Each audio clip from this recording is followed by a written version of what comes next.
दोस्तों नमस्कार। आज मैं आपको IMF यानी कि अंतर्राष्ट्रीय मौद्रिक संगठन के बारे में बताऊंगा। ठीक है, यह जो संगठन है ये किसी भी कॉम्पिटिटिव एग्जाम के लिए काफ़ी ज़्यादा इम्पॉर्टेंट है। चाहे वो SI में हो तो ऑब्जेक्टिव टाइप के क्वेश्चन से पूछे जाते हैं, या UPSC हो या MPPSC हो या UPPSC हो, कोई भी स्टेट सर्विस एग्जाम हो या संघ लोक सेवा आयोग की कोई भी एग्जाम हो, उसमें काफ़ी इम्पॉर्टेंट ये टॉपिक है। ठीक है, आइए शुरू करते हैं।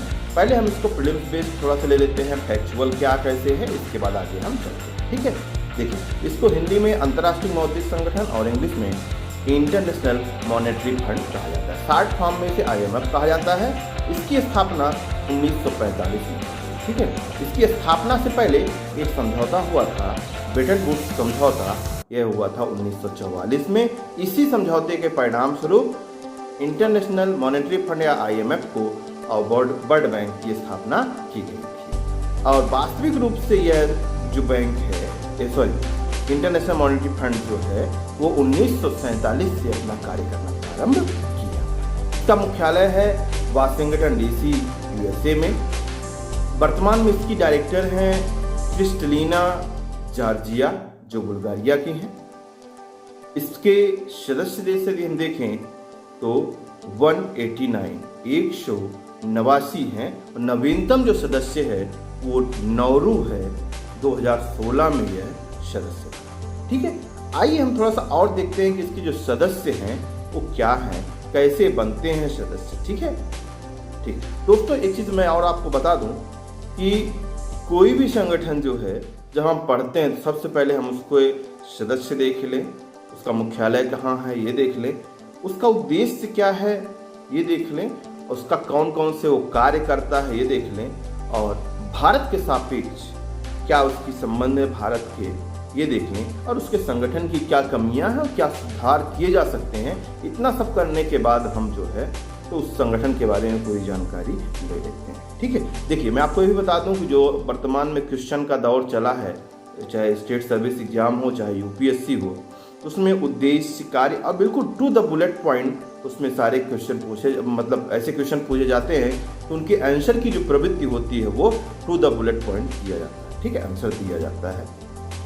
आइए देखते हैं हम इसके सदस्य कितने हैं। 189 है।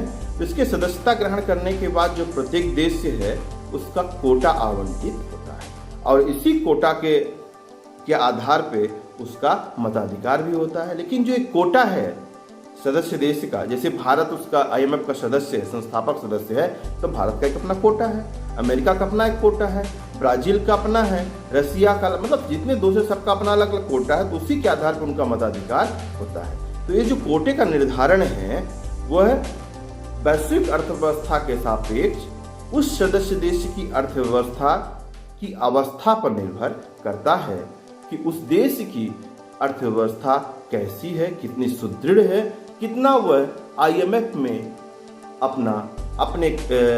अपनी मुद्रा में राशि जमा कर सकता है। इस पे उसका सदस्य कोटा निर्धारित होता है। फिर देखते हैं ये जो कोटा है, बिल्कुल फैक्ट कहीं लिख लीजिएगा कि इस देश का जो कोटा, सदस्य देश का जो कोटा है वो 5 वर्ष में क्या होता है, रिवाइज्ड होता रहता है। 5 वर्ष के बाद वो निर्धारित होता है। ठीक है, तो वर्तमान में जो 14वां कोटा का निर्धारण हुआ है वो 2016 में हुआ है।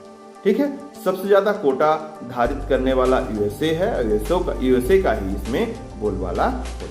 ठीक है, हम भारत के जो बारे में कुछ देर बाद हम इसके लास्ट में जब हम भारत और IMF के संबंधों के बारे में चर्चा करेंगे तो हम आपको वहाँ पे बता देंगे। ठीक, फिर देखिए जब हम कोई संगठन पढ़ते हैं तो संगठन के बारे में हमें उसका उद्देश्य पता होना चाहिए कि संगठन का उद्देश्य आखिर है क्या। चलिए संगठन का हम उद्देश्य देख लेते हैं इसका, IMF का। इसका देखिए नाम से ही क्लियर कट है कि अंतरराष्ट्रीय मौद्रिक संगठन। क्या नाम है इसका? अंतरराष्ट्रीय मौद्रिक संगठन। तो जो एक देश से दो देश के बीच या अंतरराष्ट्रीय स्तर पर जो मौद्रिक संबंध है उनका निर्धारण करना ही इसका लगभग क्या होगा, उद्देश्य होगा। उसमें उद्देश्यों के यदि आप लिखना चाहें तो क्रमबद्ध लिख लें और साथ में स्क्रीन में देखें आपके, अरे क्या है, तो कार्य क्या होगा? वैसे ही होगा जैसे भी किसी भी संगठन का उद्देश्य है। उद्देश्य की प्राप्त करने के लिए चूंकि नीतियों का निर्माण करना होता है, तो इन्हीं नीतियों का परिपालन करना ही प्रमुख कार्य होगा। तो आइए देखते हैं एक एक करके कार्यक्रम से। पहला कार्य है वैश्विक अर्थव्यवस्था पर पैनी नजर रखना। देखिए, चूंकि लगातार अर्थव्यवस्था की प्रकृति बदल रही है, कभी समाजवादी, कभी पूंजीवादी, कभी मिश्रित, और कभी वैश्विक आर्थिक मंदी आ जा रही है, कोई विकासशील देश है, कोई अल्प विकसित है, कोई विकसित है। तो ऐसे में वैश्विक अर्थव्यवस्था पे इसको क्या है, नजर रखनी है, जिससे सदस्य देशों के व्यापार को संतुलित बनाए रखा जाए। अब एक सदस्य देश द्वारा दूसरे सदस्य देश के बाजार पे न तो हावी हुआ जाए और ना ही एक का दूसरे के द्वारा शोषण हो। दूसरा है कार्य आर्थिक सुझाव एवं दिशा निर्देश देना। समय समय पे यदि मान लीजिए कोई देश अपनी अर्थव्यवस्था का संचालन बेहतर ढंग से नहीं कर पा रहा है, तो उसको सुझाव देना और भुगतान, जैसे भारत को 1991 में सुझाव दिया गया, ठीक है, भुगतान संतुलन को लेके, और मंदी के हालात में से 2008 में दिशा निर्देश जारी किए गए थे। या अभी कोरोना की स्थिति बनी और कोरोना के कारण वैश्विक मंदी के शिकार हो रहे हैं पूरे देश। तो ऐसी स्थिति में क्या है कि सुझाव देना और दिशा निर्देश देना, जिससे वैश्विक अर्थव्यवस्था संतुलित बनी रहे। फिर अगला कार्य है सदस्य देशों को अल्पकालिक ऋण उपलब्ध कराना। देखिए, ये जो है बिल्कुल क्लियर कट रखिएगा, इसको आप नोट डाउन कर लीजिएगा। प्रीलिम में पूछा जा सकता है कि निम्न में से कौन सा अल्पकालिक ऋण देता है और निम्न में से कौन सा दीर्घकालिक ऋण देता है। अल्पकालिक ऋण और दीर्घकालिक ऋण भी आप लिख लीजिएगा कहीं से, नेट से या कहीं से, या फिर इसका अलग से वीडियो बनाऊंगा, क्योंकि 3 नंबर में या 1 या 2 लाइन के जो आंसर होते हैं जिसमें क्वेश्चन पूछा जाता है, उसमें इसका बहुत ज्यादा इंपॉर्टेंस हो जाता है कि अल्पकालिक ऋण क्या है और दीर्घकालिक ऋण क्या है। ठीक है। फिर गरीबी उन्मूलन हेतु कम ब्याज पर ऋण देना, इसका उद्देश्य कार्य है। विभिन्न मसलों पर तकनीकी ज्ञान एवं प्रशिक्षण देना, जैसे मान लीजिए समय समय पर कोई नए टर्म्स आ गए, कोई नई समस्या आ गई, तो अंतर्राष्ट्रीय स्तर पर उसके रिसर्च के बाद जो है तकनीकी ज्ञान और प्रशिक्षण देने की बात ये करता है। फिर वैश्विक स्तर पर मुद्रा की कालाबाजारी को रोकना। फिर अगला कार्य है टेरर फंडिंग पर रोक लगाना, यानी कि आतंकवादी गतिविधियों के संचालन के लिए जो फंडिंग होती है उस पर रोक। ठीक है, ये हुआ इसका कार्य, ध्यान रखिएगा। फिर है SDR, ध्यान रखिए, मैं आपको बता दूं कि IMF द्वारा 1969 में SDR प्रारंभ किया गया। SDR का फुल फॉर्म है स्पेशल ड्राइंग राइट्स। इसका फुल फॉर्म याद रखिएगा, प्रीलिम्स में पूछा जा सकता है, मेंस में 3 नंबर के पे पूछा जा सकता है। और SDR पे एक और पॉइंट लिख लें आप, सदस्य देश SDR के बदले अंतर्राष्ट्रीय मुद्रा प्राप्त कर सकते हैं। ठीक है, और यह SDR जो है इनके कोटा पे निर्भर करता है। आइए अब हम देखते हैं भारत और IMF के बीच क्या संबंध है। ठीक है, टू द पॉइंट इसको लिख लेते हैं, बहुत ज्यादा करने की जरूरत नहीं है क्योंकि टू द बुलेट पॉइंट ही पढ़ना है अपने को। भारत इसका संस्थापक देश रहा, यानी कि 1945 में जब इसकी स्थापना हुई तभी से भारत इसका सदस्य है। भारत IMF से समय समय पर ऋण लिया है और समय समय पर ऋण दिया भी है। वर्तमान में जो 2016 में 26 जनवरी 2016 को कोटा का निर्धारण हुआ, उसमें भारत का कोटा है 2.7 और कोटा के आधार पर, परसेंटेज के आधार पर भारत इसका 8वां भारत साधक देश है। मताधिकार भारत का 2.6 है, 2.6%। और 1991 में या उसके कई साल पहले, उसके आगे पीछे भी सालों साल भारत IMF से ऋण लिया है, लेकिन 2003 में हो, 2004 में हो, 2005 में हो या 2008 में हो, हमेशा ये भारत लगातार IMF के अनेक कार्यक्रमों में ऋण भी दिया है। 2008 की मंदी के दौर में भारत ने IMF को $10 बिलियन का ऋण दिया। ठीक है, अब हम देखते हैं कि IMF के जो ऋण होते हैं, जो IMF जो ऋण देता है किसी भी सदस्य देश को, तो उसमें कुछ शर्त लगाता है। जैसे हम किसी भी अपने भाई बंधु को दिए, अपने रिश्तेदार को दिए या अपने किसी कलीग्स को दिए ऋण अगर हम देते हैं या बैंक से हम ऋण लेते हैं तो बैंक कुछ शर्तें रखता है। ऐसे ही IMF भी कुछ शर्त देता है, इसको नोट डाउन कर लीजिए।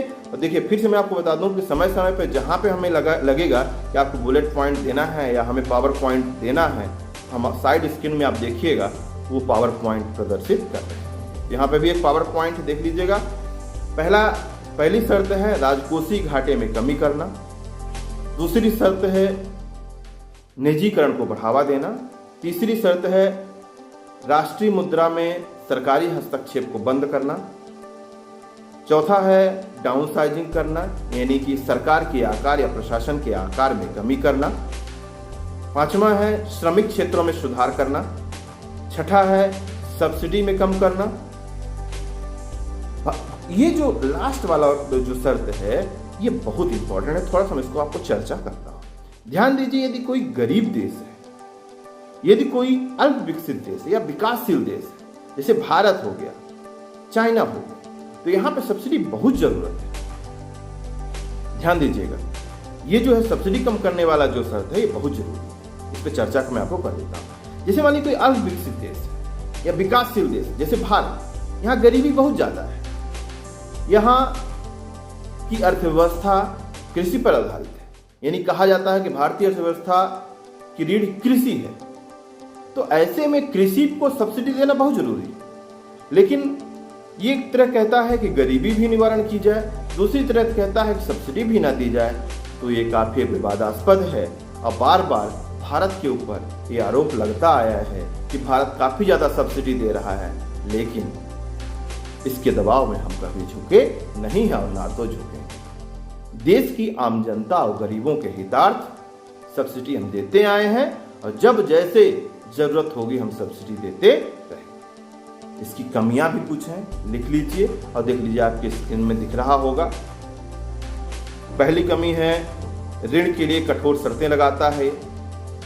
जो शर्तें लगाता है वो जो विकसित देश हैं वो उसको वहन कर सकते, लेकिन जो विकासशील देश हैं या अल्प विकसित देश हैं, जो गरीब देश हैं, उनके लिए समस्या मूलक होती है। जैसे पहली शर्त में आपको चर्चा कर चुका हूं कि यदि ये ऋण में कहता है कि सब्सिडी कम की जाए तो भारत वहन नहीं कर सकता, नहीं सब्सिडी खत्म नहीं कर सकता किसी भी हालत में। दूसरी कमी है कि ये कहता है कि गरीबी पर जो खर्च हो रहे हैं उस पर कटौती की जाए, लेकिन क्यों की जाए भैया? ये अमीर जो देश हैं वो करें, लेकिन हम क्यों करें? तीसरा है कम मात्रा में ऋण देता है इन कंपेरिजन टू जो निजी अंतर्राष्ट्रीय संगठन है उनकी कंपेरिजन में कम ऋण देता है। चौथी कमी है, कहा जाता है, इस पे आरोप लगता है कि एशियाई एवं अफ्रीकी देशों के साथ यह पक्षपात करता आया है और यूरोपीय देश एवं अमेरिका के पक्ष में हमेशा निर्णय दिया है। पांचवा है इसका कि इसके जो मैनेजिंग डायरेक्टर हैं, डायरेक्टर हमेशा यूरोप के ही रहे हैं। वर्तमान में भी जो इसके डायरेक्टर हैं वो बुल्गारिया की हैं। इसके पहले क्रिस्टीना लोगार्ड जो थी वो फ्रांस की वित्त मंत्री थी, तो यही रहा। और जो छठा है विकासशील देशों के कम मताधिकार दिया गया है, जैसे इंडिया और चाइना को कम मताधिकार। दोस्तों ध्यान रखिएगा, ये काफ़ी इंपॉर्टेंट है, इसको अच्छे से पढ़ लीजिएगा। मैं आपको फिर रोज़ नए वीडियो डालूंगा। मैं प्रयास कर रहा हूँ कि आपको नए नए वीडियो बनाता रहूँ। तो अभी तक यदि आप मेरे चैनल को सब्सक्राइब नहीं किए हैं तो प्लीज़ सब्सक्राइब कर लें, लाइक करें, वीडियो को शेयर करें। धन्यवाद, नमस्कार।